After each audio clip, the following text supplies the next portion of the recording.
Expecting a fatal strike, she was shocked by the human's gentle touch. Broken towers leaned precariously over streets littered with debris, the remnants of a war that had lasted longer than anyone cared to remember. Smoke curled from collapsed buildings, carrying with it the scent of metal and burning dust. Somewhere distant alarms echoed, reminding everyone that danger was never far away. Lyra crouched atop one of the taller ruins, her eyes scanning the horizon. Her skin shimmered faintly under the pale light of Zypher's twin moons, a natural trait of her people that allowed them to blend with the environment. Every muscle in her body was coiled like a spring. She could hear the distant footsteps, faint but precise, approaching from the narrow streets below. Her hand tightened around the hilt of her energy blade. She had faced enemies before, plenty of them, but today's presence felt different.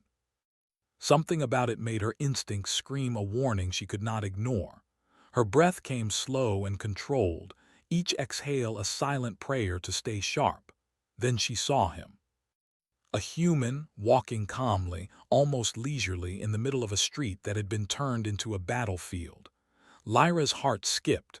Humans were unpredictable. They were the outsiders, the ones who had often brought chaos wherever they traveled. Their bodies were weaker than her people's, but their minds. They were cunning, resourceful, and reckless in ways that made them dangerous. Lyra's instincts told her to strike immediately. She shifted, crouching lower, her energy blade glowing faintly in anticipation. The human paused under a broken archway. His eyes were calm, almost unnervingly so, considering the destruction around him. His uniform was simple, marked only with the emblem of his fleet, but it carried no weapons. Not a single one. Lyra frowned. His lack of weapons only made him more unpredictable. She had been trained to expect aggression, to anticipate attacks, but this human, he gave none. Step by step he approached, and Lyra's mind raced. She could have thrown herself from the tower, landed behind him, and cut him down before he even knew she was there. Every fiber of her being screamed that he was a threat. Yet the human continued, slow, deliberate, as if he knew something she didn't. And then he stopped, close enough that she could see the lines on his face, the faint scars along his jaw. His eyes met hers, calm and steady. He raised one hand, not in aggression, not in warning, but in a simple, open gesture. Lyra's breath caught. She had expected a strike, a sudden attack, anything, but this. The human smiled gently, a motion so simple yet so strange to her that her instincts wavered. She blinked, unsure. For a moment the battlefield seemed to quiet around them. Even the distant alarms sounded softer, as if waiting to see what would happen next. "Don't be afraid," the human said, his voice steady but kind. "I'm not here to fight." Lyra's hand twitched on her blade. She wanted to believe him, but every training, every instinct screamed that trust was dangerous. Still, there was something in his demeanor that made her pause. He didn't radiate danger. He didn't try to hide or intimidate. He seemed human. "Why are you here?" she asked finally, her voice sharp but tinged with curiosity. "I'm here to help," the human replied. "I know it sounds strange, but I don't want to hurt anyone." Lyra narrowed her eyes. Help. The word felt foreign. In her world, the strong took what they needed, the clever survived, and trust was earned in blood, not words. Yet something about the way he spoke, the way his eyes held hers without fear, made her hesitate. A faint groan reached her ears, and she glanced at the rubble nearby. A young alien child, trapped under a collapsed wall, cried softly, the sound muffled by debris. Lyra's body tensed. If she didn't act, the child would not survive the night. The human knelt quickly beside the child, his movements careful but efficient. He reached under the rubble, lifting the debris with a strength that surprised her. Lyra watched, fascinated. Every move he made was precise, controlled, gentle. He didn't rush, but he didn't waste time either. Within moments, the child was free, clutching at his uniform, wide-eyed and trembling. Lyra's heart beat faster. She had never seen a human move like that, not in battle, not in any story she had been told. They were supposed to be reckless, careless, destructive. Yet here he was, using his strength not to destroy but to save. The child clung to the human's arm, trembling, and the human whispered soft words. Lyra couldn't hear them, but the effect was clear. The child calmed, her breathing slowing, her fear retreating. Lyra felt something stir within her, a curiosity she had never allowed herself before. She lowered her blade slightly, though her muscles remained tense, ready to strike if needed. The human looked up at her then, meeting her gaze with that same calm expression. "It's okay," he said. "You can lower your weapon. I don't want to fight." Lyra blinked. Lower her weapon, her instincts screamed against it. Yet he hadn't moved aggressively. He had no weapon. He had only helped a child. A part of her wondered, could this human truly be different? Could he represent something her people had never understood about outsiders? She stepped down carefully from her perch, landing lightly on the rubble-strewn street. Every movement was cautious, every breath measured. The human didn't flinch. He simply watched her patiently, calmly. "Why do you help?" she asked, voice softening slightly. "Why risk yourself?" The human shrugged, offering a small, genuine smile. "Because it's the right thing to do," he said simply. "Because I can. Because sometimes the world needs more than strength. Sometimes it needs care." Lyra frowned, puzzled. Care. That word had no place in the stories she had grown up with. Care was weakness. Care made you vulnerable. Yet she had seen what his care had accomplished in mere moments. A life saved, a child calmed, fear turned into hope. Her mind raced. Could strength come in ways she had never imagined? Could humans, so often underestimated, possess a power her people had overlooked? A sudden movement in the shadows snapped her attention back to reality.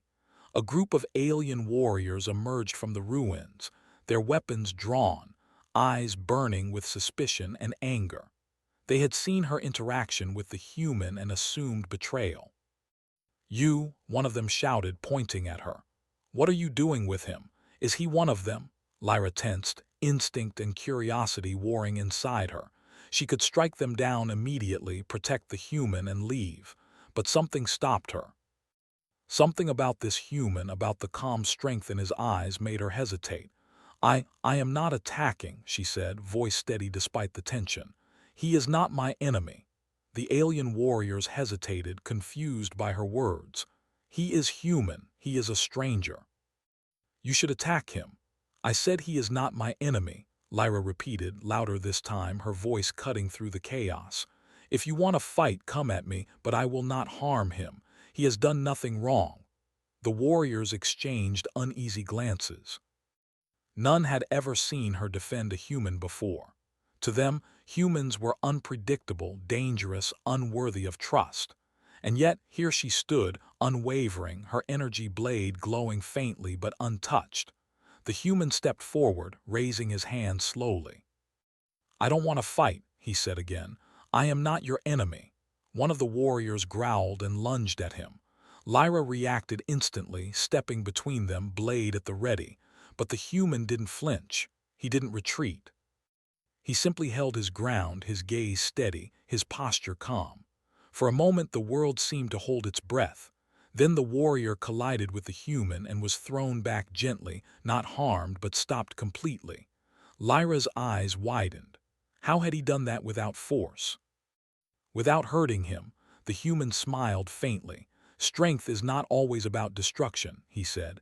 "Sometimes it's about control." Lyra felt something inside her shift. Her instincts screamed caution, yet a new understanding began to grow.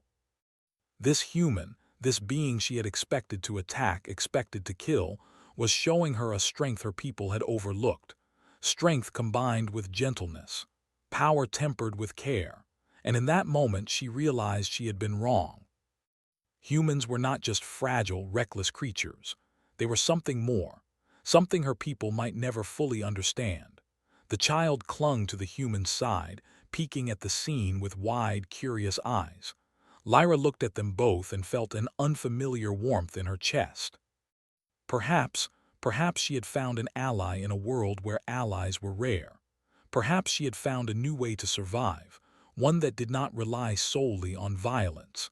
The alien warriors backed away slowly, uncertainty written across their faces. Lyra did not lower her blade entirely, but she felt a cautious hope stirring inside her. The human had survived the first encounter not with weapons, not with aggression, but with a gentle touch, and it had worked. For the first time in her life, Lyra wondered if gentleness might be the greatest strength of all.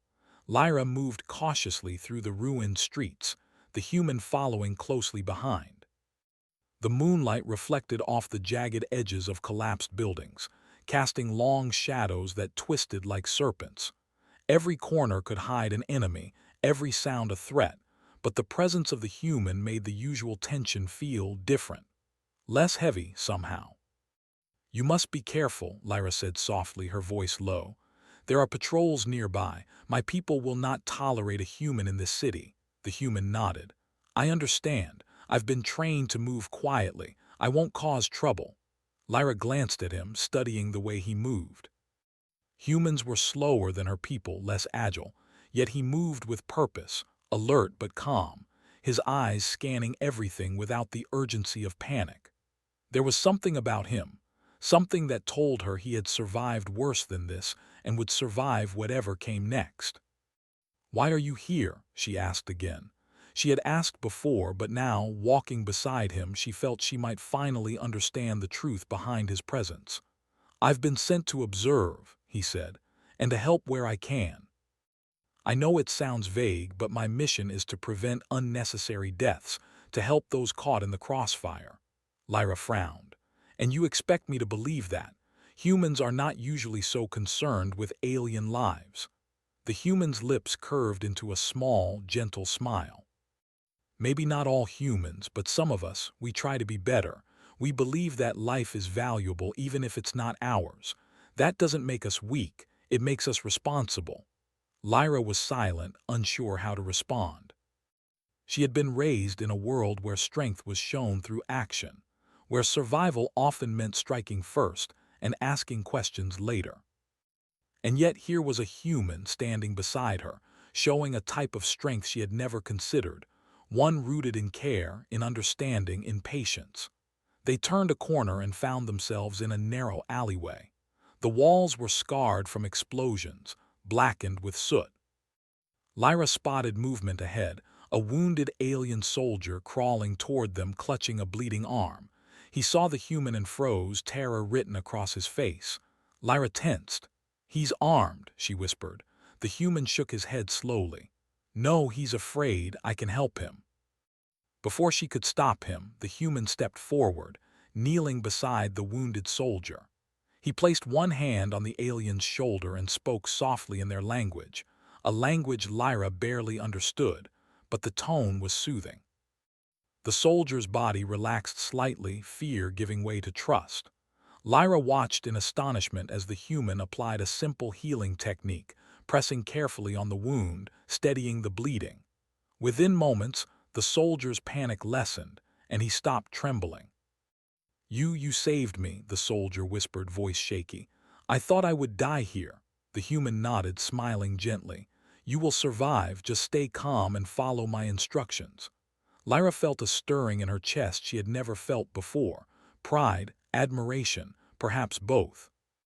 She realized that this human's power did not lie in his physical strength or in weapons.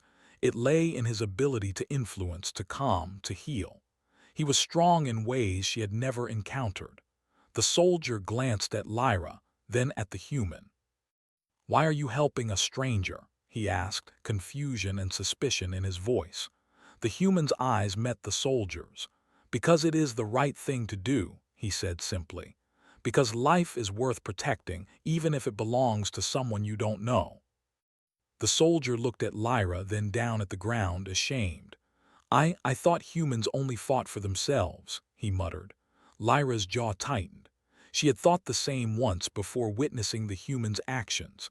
Now the truth was undeniable. Humans, at least some, had a strength she had never understood, a courage that was different but no less powerful than her own. The human helped the soldier to his feet. Lyra remained silent, allowing the moment to pass. There was no need for words, the scene spoke for itself. As they continued through the city, Lyra noticed that the human moved not only with caution but with awareness. He scanned the streets, not just for threats, but for opportunities to help those in need. A family hiding in the remains of a building, a group of injured civilians trapped under rubble. He found them all and offered aid, moving quickly but carefully, always gentle, always precise. Lyra began to feel something she had never allowed herself before, respect, deep and unspoken, for a being so different from her own kind. It was not the respect of fear or obligation, but a respect born from witnessing true courage and compassion in action. Hours passed and the city seemed to grow quieter as the night deepened. Lyra and the human paused near a crumbling plaza, the ruins lit by the pale glow of moonlight. She finally spoke, her voice low and hesitant. "You are different," she said. "I expected violence from humans. I expected chaos. I did not expect this." The human looked at her, eyes steady. "Different how?" Lyra shook her head, struggling to find the words. "Gentle, careful, strong in ways I do not understand. I expected you to strike at first sight. I expected you to be dangerous. Instead, you saved lives." He smiled faintly. "I do what I can. Strength can be shown in many ways. It doesn't always need to be violent.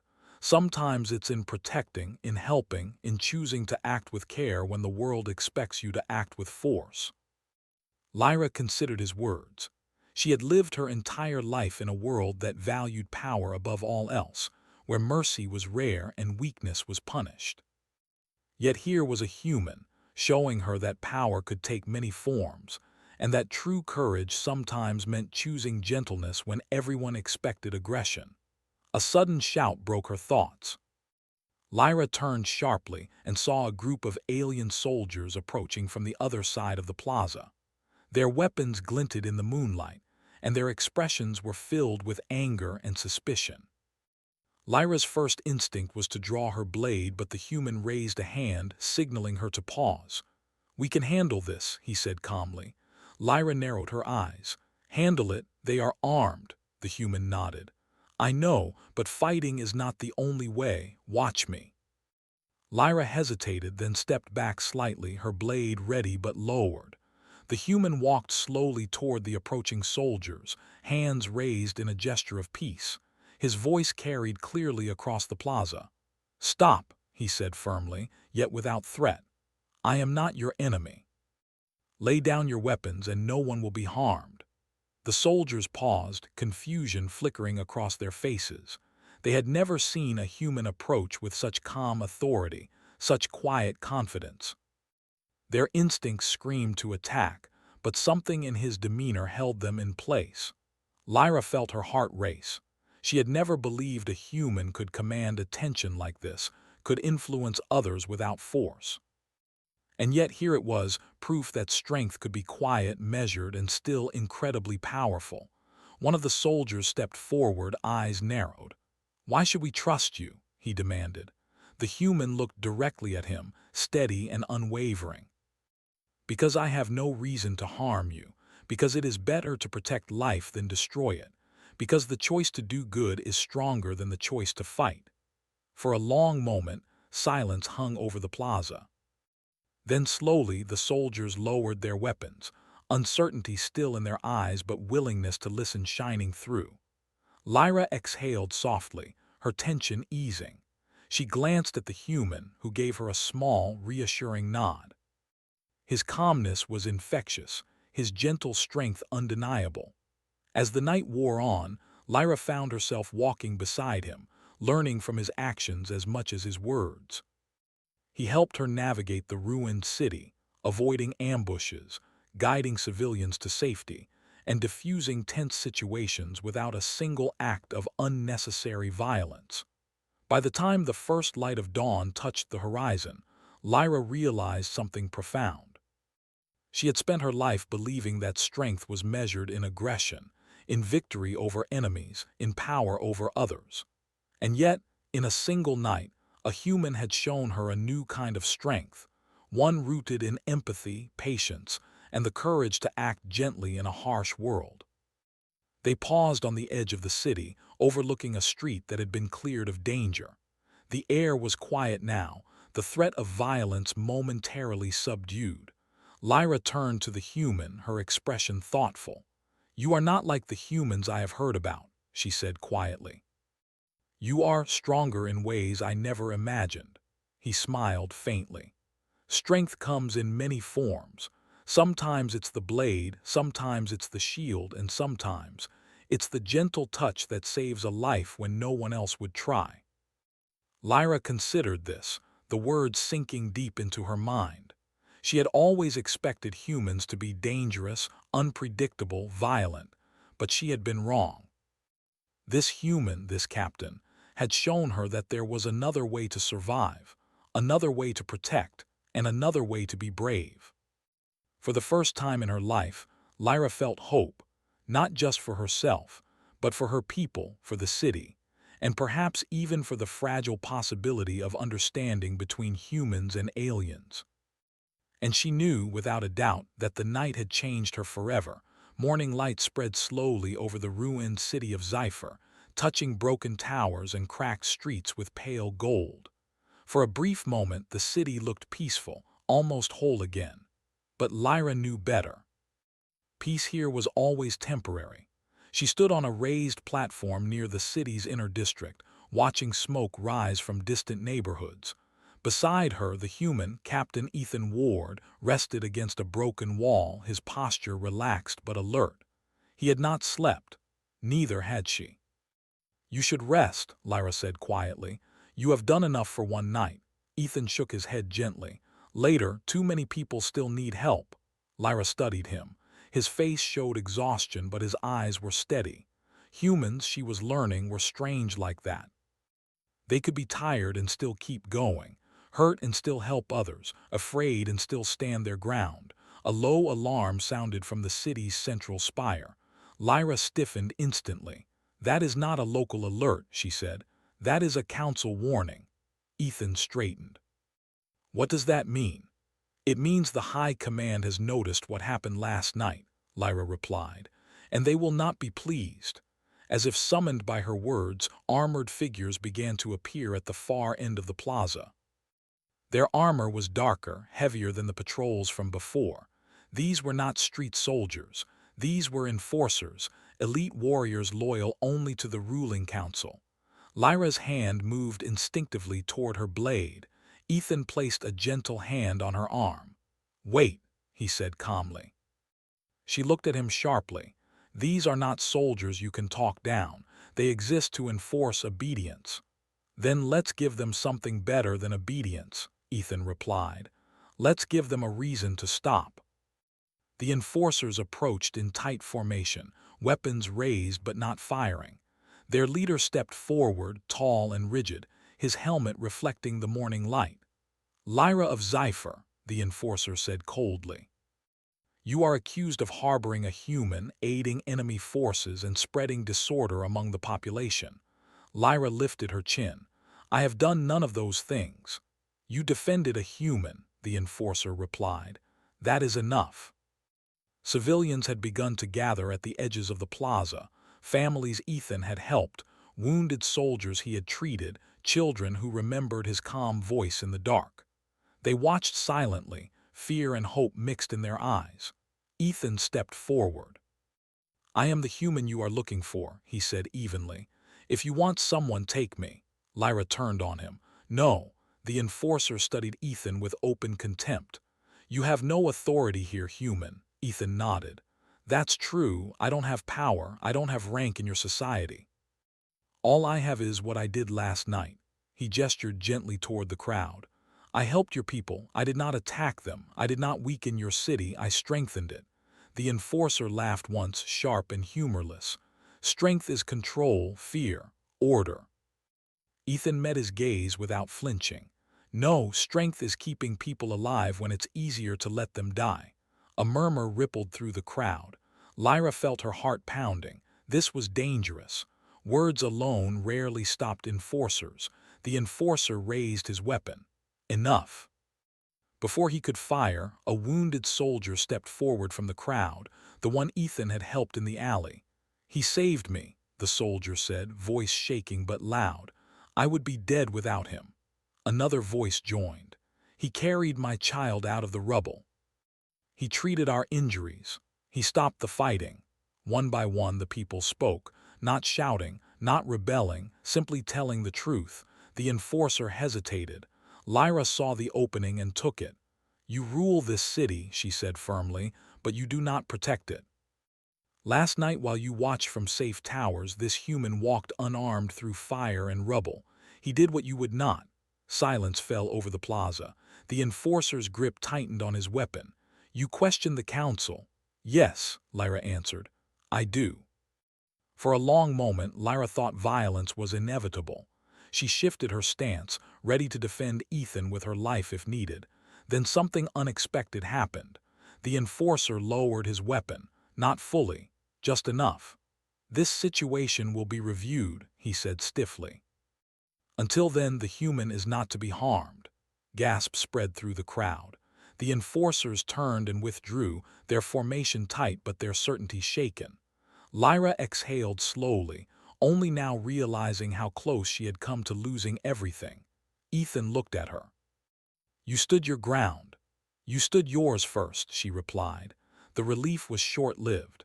By midday, scouts returned with troubling news. A rival faction, one far more brutal than any internal force, was advancing toward Scifi. They had heavy weapons. They did not negotiate. They erased cities to make examples. "They will reach the outer districts by nightfall," Lyra said grimly. The council ordered full defense. Barricades, heavy weapons, sacrifices. Ethan listened quietly, then spoke. "That plan will fail." The room fell silent. "You do not understand our enemies," a commander snapped. "I understand violence," Ethan replied calmly. "And I understand people. If you meet them with fear and fire, they'll respond with more of both." "And what do you suggest?" Lyra asked. Ethan took a breath. "Evacuation routes, medical stations, clear signals of surrender for civilians, and a message." "A message?" the commander scoffed. "Yes," Ethan said. "Let me speak to them." Lyra stared at him. "That is suicide." "Maybe," he admitted, "but it's also a chance." Night fell quickly. The enemy forces arrived as predicted, their machines glowing red against the dark horizon. Panic spread through the city. At the front gate, Ethan stood alone. No armor, no weapon. Lyra watched from the wall, her hands shaking despite herself. Ethan activated a broadcast device, his voice carrying across the battlefield. "We are not your enemy," he said. "This city is full of civilians, children, wounded. You can destroy it, or you can walk away." Laughter crackled through the opposing channel. Then silence. Minutes passed. Lyra felt her breath catch. Finally, a response came. "Why should we listen to a human?" Ethan answered without hesitation. "Because I am willing to stand here unarmed, because I believe life matters, and because even you are more than what war has made you." Another long pause. Then slowly the enemy machines powered down. They did not retreat fully, but they stopped. Cheers erupted behind Lyra. She did not join them. She was staring at the lone human at the gate, realizing something that would change her forever. Humans were dangerous, not because they destroyed worlds, but because they could walk into hell with empty hands and change its shape. When Ethan returned, exhausted and pale, Lyra caught him before he fell. "You should not still be alive," she whispered. He smiled weakly. "People say that a lot." As medics rushed forward, Lyra looked out at her city, still standing, still breathing. And she knew. The council could never unsee this. Neither could she. The city of Scifi was waking slowly as the twin suns rose above the jagged horizon. Dust hung in the air like a golden haze, painting the ruins in warm light. Lyra stood atop a shattered tower, looking over the streets below. The city was quieter than it had been the night before, yet the tension was still there, lingering like a shadow that refused to fade. She could feel it in her bones. A storm was coming. Word had spread quickly. A rival faction, one that had been hiding on the outskirts of the city, was moving in. They sought to take Scifi by force, to destroy everything and everyone who resisted. Lyra had fought many battles before, but this time, she knew it would be different. She had someone with her now, someone who was not just a fighter, but a human, an unexpected ally who had already shown her that strength could be gentle. Captain Ethan Ward approached her quietly, his boots crunching softly against the broken stone. "They're coming," he said. "I've seen their scouts. They'll be at the city's edge within the hour." Lyra nodded, her expression grim. "We have to warn the civilians. They cannot survive a direct attack." Ethan glanced at her. "Then we prepare them. We evacuate where we can and we protect where we must. But Lyra, this doesn't have to be fought with blood alone. We have other options." Lyra tilted her head, curiosity in her eyes. "Other options?" "Yes," Ethan said, pointing toward the main square. "We can use strategy and we can use diplomacy. Not all enemies are beyond reason. Sometimes showing strength in the right way can stop a war before it begins." Lyra studied him, weighing his words. His calm certainty was disarming. She had been a warrior her entire life, trained to rely on her instincts, her blades, and her people's strength. Yet she could see now that Ethan's ideas, his human way of thinking, might be the city's best chance at survival. They moved quickly through the streets, warning residents and guiding them to safer areas. Ethan's presence was commanding but never harsh. He spoke softly, clearly, ensuring that everyone understood his instructions. Lyra watched him, realizing that humans possessed a kind of leadership she had rarely witnessed among her own people, firm yet gentle, confident yet patient. By mid-morning, the city was partially evacuated. Makeshift barricades had been erected, civilians were hidden in safer buildings, and a small group of trained defenders was prepared to hold the gates. Lyra took a moment to catch her breath, leaning against a broken wall. Ethan joined her, scanning the horizon. "They're close," he said. "We need a plan." Lyra nodded. "I have a few ideas, but we must combine them with yours. Your way, it is different, but I trust it." Ethan smiled faintly. "Then we act together." The first signs of the enemy arrived in the form of dust clouds rising in the distance. Lyra could see armored vehicles and soldiers moving swiftly toward the city. They were organized, efficient, and ready for battle. The defenders at the gates tensed, gripping their weapons, ready to fight. Ethan raised a hand, signaling them to hold. "Wait," he said. "We can stop this before it becomes a massacre. Lyra, follow my lead." Lyra's brow furrowed. "Lead how? They will attack if we do not fight." Ethan's eyes were steady. "Then we show them a different kind of strength, one that does not rely on violence." Together, they moved toward the gates, Lyra keeping close to Ethan, watching his every move. The enemy scouts slowed as they approached, confused by the unexpected calm of the defenders. Lyra could see the hesitation in their ranks, the uncertainty creeping into their movements. Ethan stepped forward, hands raised, and called out in the enemy's language. "We do not wish to fight," he said. "This city belongs to its people and you do not need to destroy it. Lay down your weapons and we can talk. We can find a solution without bloodshed." For a moment, the silence was heavy, almost unbearable. Lyra held her breath, expecting an attack at any moment. But the enemy did not move. They exchanged uneasy glances, their confidence shaken by the humans' unexpected authority. One of the enemy leaders stepped forward, a tall figure with a harsh expression. "And why should we listen to a human?" he demanded. "You have no authority here." Ethan did not flinch. "Authority comes from strength and wisdom, not fear. I may be human, but I understand the cost of war. I have seen lives lost, cities destroyed, families torn apart. You can avoid that. You can choose to end this without bloodshed." Lyra felt her chest tighten. The human's words carried weight, not because they threatened, but because they appealed to reason, to understanding, to something deeper than fear. She realized that Ethan's strength was not in his body, but in his mind, his courage, and his heart. The enemy leader hesitated, and then slowly he signaled his soldiers to lower their weapons. A murmur ran through the ranks. Uncertainty, doubt, and relief mingled together. Lyra could hardly believe what she was seeing. The enemy, ready to destroy the city, was being stopped without a single shot fired. Ethan turned to Lyra. "Now," he said quietly, "we negotiate." They stepped forward together, speaking with the enemy leaders. Lyra watched as Ethan's calmness and clear reasoning began to influence them. He spoke not with arrogance but with respect. He acknowledged their fears, their desires, and their pride, while gently guiding them toward a peaceful resolution. Hours passed.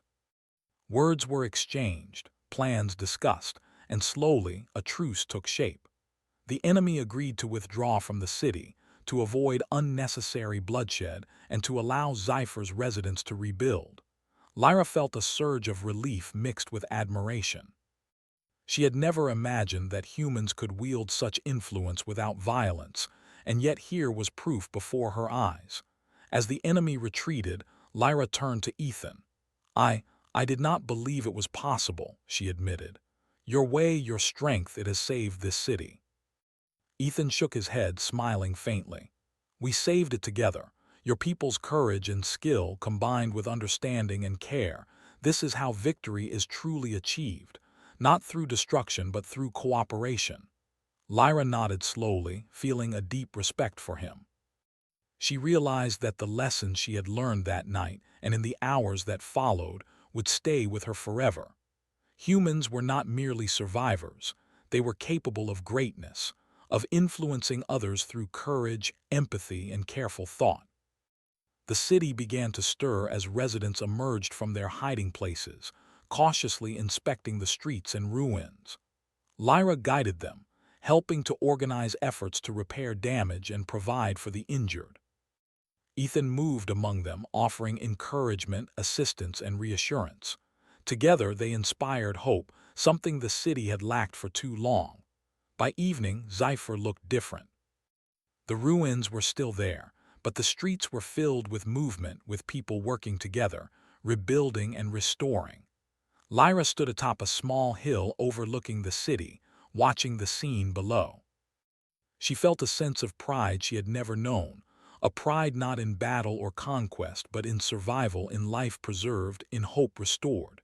Ethan joined her, standing silently at her side.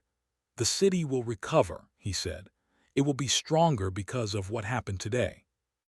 Lyra nodded. "And we will remember this lesson. Your strength, your way, it has shown us something we could not see before. I will teach my people that courage is not only in the blade but in the heart." Ethan smiled. "Then the future is in good hands." For the first time, Lyra allowed herself to relax completely. She had faced death, conflict, and uncertainty, yet she had learned something far more valuable, that true strength was not only about fighting, but about protecting, understanding, and inspiring. And humans, she realized, possessed this strength in abundance. As the twin suns set, casting a warm glow over the city, Lyra and Ethan stood together, looking out over the streets of Zypher. The battle had ended, not with bloodshed, but with wisdom, courage, and compassion. The city was alive again, not because of weapons or force, but because of the choice to act with care and strength combined. Lyra placed a hand on Ethan's shoulder. "I expected a fatal strike," she said softly, "but instead you gave a gentle touch, and it changed everything." Ethan nodded, his eyes reflecting the light of the setting suns. "Sometimes," he said, "the greatest battles are won not by the sword, but by the courage to choose kindness when it is hardest to give." Lyra smiled faintly, feeling a deep sense of understanding. She had learned that humans were capable of incredible strength, not in the ways she had imagined, but in ways that inspired hope, preserved life, and built a better future. And she knew that she would carry this lesson forward, teaching her people that courage and compassion were two sides of the same coin. The city of Zypher, scarred but alive, was a testament to that truth.